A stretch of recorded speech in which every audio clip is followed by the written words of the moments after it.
আজকে বানালাম একটু অন্যরকম recipe, stuffed spinach cheese chicken.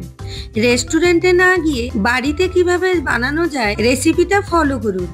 প্রথমেই চিকেনের ব্রেস্ট পিসগুলোকে ভালো করে ধুয়ে নিয়েছি। ব্রেস্ট পিসগুলোকে এইভাবে হ্যামার বা বেলনির সাহায্যে পাতলা করে নিতে হবে। পাতলা না করলে কিন্তু ফোল্ড করা বা মোড়া যাবে না, তাই প্রথমে এইভাবে পাতলা করে নিলাম।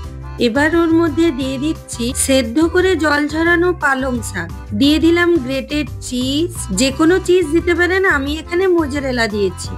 এবার ওপরে ছড়িয়ে দিচ্ছি গোলমরিচের গুঁড়ো, প্যাপরিকা পাউডার, স্বাদ অনুযায়ী লবণ, অল্প একটু মিক্সড হার্বও ছড়িয়ে দিলাম। এবার এইভাবে রোল করে মুড়ে নিলাম। এইভাবে আমি সবগুলো রেডি করে নিলাম।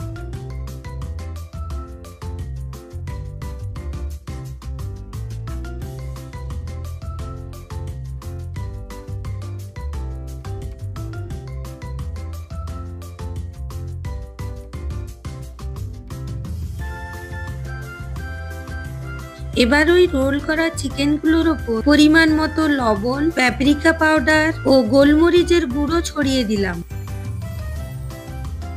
আস্তে আস্তে করে গায়ে ভালো করে মাখিয়ে নিয়ে ফ্রিজে আধ ঘন্টা রেখে দিতে হবে, দিলে সেটটা ভালো হয়। এদিকে আমি একটা কড়াইতে কিছুটা পরিমাণ বাটার গলিয়ে ওর মধ্যে 2 চামচ মতো পেঁয়াজ কুচি দিলাম। পেঁয়াজটা হালকা ভাজা হয়ে এলে তার মধ্যে দিয়ে দিলাম রসুন ও আদার কুচি। লো ফ্লেমে হালকা নেড়ে নিয়ে দিয়ে দিলাম 2 চামচ মতো ময়দা। ময়দাটা ভালো করে নেড়ে মিশিয়ে নিয়ে ওর মধ্যে দুধ দিলাম। দুধ দেওয়ার সঙ্গে সঙ্গে কিন্তু কন্টিনিউ নাড়তে হবে, না হলে কিন্তু দলা পেকে যেতে পারে। গ্যাসের ফ্লেমটাকে লোতেই রাখতে হবে। এবার ওর মধ্যে দিয়ে দিলাম মিক্সড হার্ব, গোলমরিচের গুঁড়ো, পরিমাণ মতো লবণ দিয়ে মিশিয়ে নিলাম।